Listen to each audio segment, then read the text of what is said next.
Hello, this is Mike Griffin. I'm a professor of accounting at UMass Dartmouth, Charlton College of Business, but I've also been involved with our internship program for the last decade, and I put together a series of lectures on what I call the Excellent Internship course, how to land a great one and carry it out successfully. This particular lecture is a continuation of a previous lecture on how to search for an internship.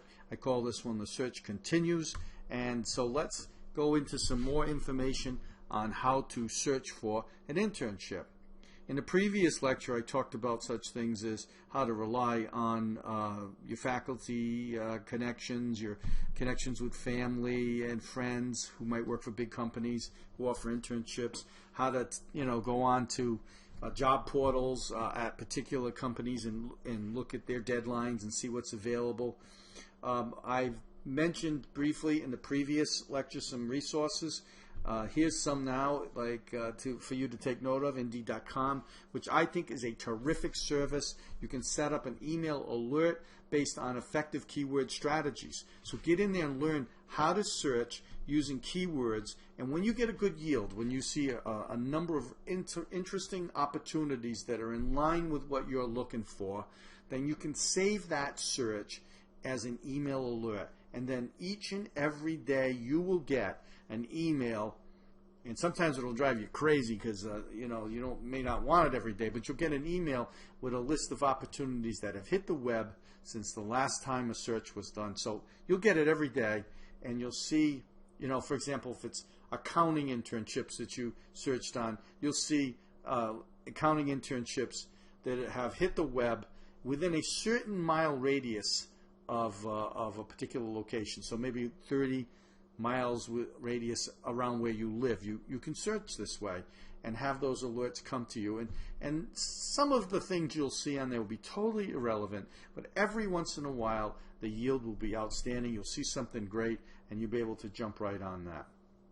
Other services like Simply Hired and Monster.com are very similar to Indeed.com, Internships.com, Experience.com. These are a bunch of different areas you can try, but to be honest with you, I've had the most success with Indeed.com.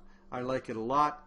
But keep in mind, as I mentioned in the previous lecture, lecture number 5, you can't just rely on electronic searches, Googling or using an Indeed.com search. That will turn up some leads. You want to use other methods for developing leads. Again, I want to emphasize the point, you need to be almost like a great salesperson, developing potential sales leads.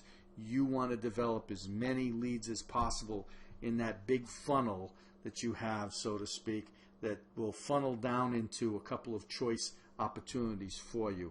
College websites, job and internship portals that are run by your college or university might be a good place to start also. We have one called CareerLink at the University of Massachusetts Dartmouth, and any local internships are posted on there, and I tell my students you have to get into the habit of checking that often.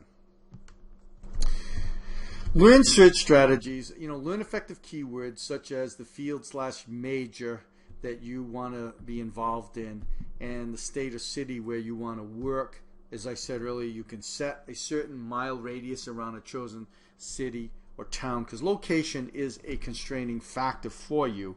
You want to set limits. How far do I want to go? At my university, some students will travel as far as Boston, 50, 60 miles away, travel as far as Providence, Rhode Island. They have to do that in many cases because our campus is situated in a suburban area where there's not a lot of big industry. There's not a lot of big financial services firms. There's only small accounting firms, and you can find internships locally like that, but some students like to go to some of the bigger companies, which in our case happen to be in Providence, in the Providence area and in the Boston area.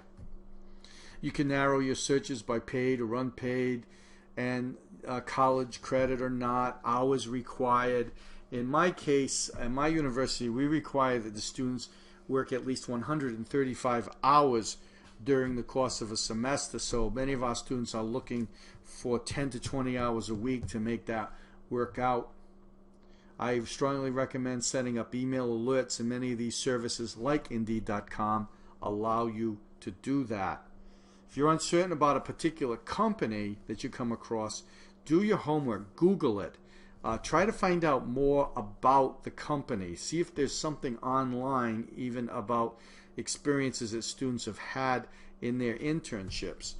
Certainly you want to understand the history of a company and its business operations before you go too far. At a minimum, you want to make sure the company's going to be around for a while so that you're not dropped in the middle of an internship. I've had businesses fail in the middle of an internship, and it causes some problems for the student. They're not able to get credit, for example, because they can't complete the internship. Check the dates on any postings you see when you do online searching.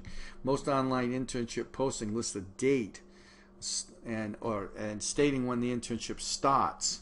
And you want to see how old it is. You don't want to be applying for stale internships. I've had students applying for internships that have been sitting on there in the posting for 30 to 50, 60 days like that, and many times they're already filled. So you want to be looking for something that's fresh, and within the last week or so has gone up, or maybe 2 weeks. Within the last 2 weeks has gone up on the web. More and more internships have open dates and are available year-round.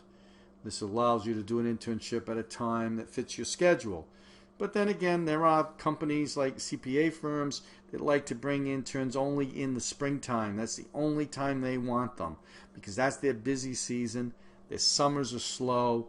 The fall they're working on other things. But in the spring they can utilize our interns to help them with audit and tax work. That's their very busy time. Companies are becoming much more flexible. So even if the posted dates are not convenient, the company may work to accommodate your availability. So don't hesitate to ask. In some cases, you might get to the interview and find out that they are very flexible on that. They like you a lot and may deviate from what they originally had planned. Maybe bring you on a few months later if that's better for you. Flexibility is important for some of these companies. They want to get a good candidate, so they want to work with you. Follow up on your online applications. Your online application is going to be in, your resume is going to be in with dozens, if not hundreds of applicants. But I tell students you have to be proactive. So I would email, if you have a contact name, I would email somebody at that company sometime after the application has been submitted. Maybe wait a week or so, and if you haven't heard anything, email somebody. Or if you have a phone number, call. Worst case scenario, just call the HR department and say, if you ask for someone who might understand the status of internship applications. There's nothing wrong with that.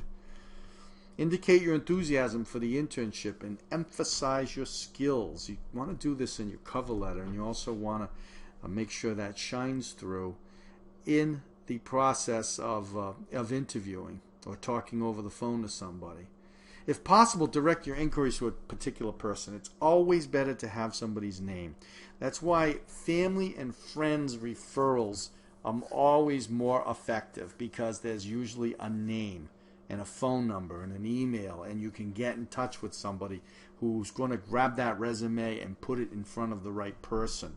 Otherwise, you can call a company, ask for a receptionist to connect you to the particular department that you're applying to, if it's the accounting department, if it's marketing or whatever, or you can just start with the HR, human resource department. Again, remember, companies receive hundreds of online applications, but you want to make sure, if possible, and you may not be able to pull this off, but if possible, that you can get your resume pulled and that your name stands out because it was put in front of somebody.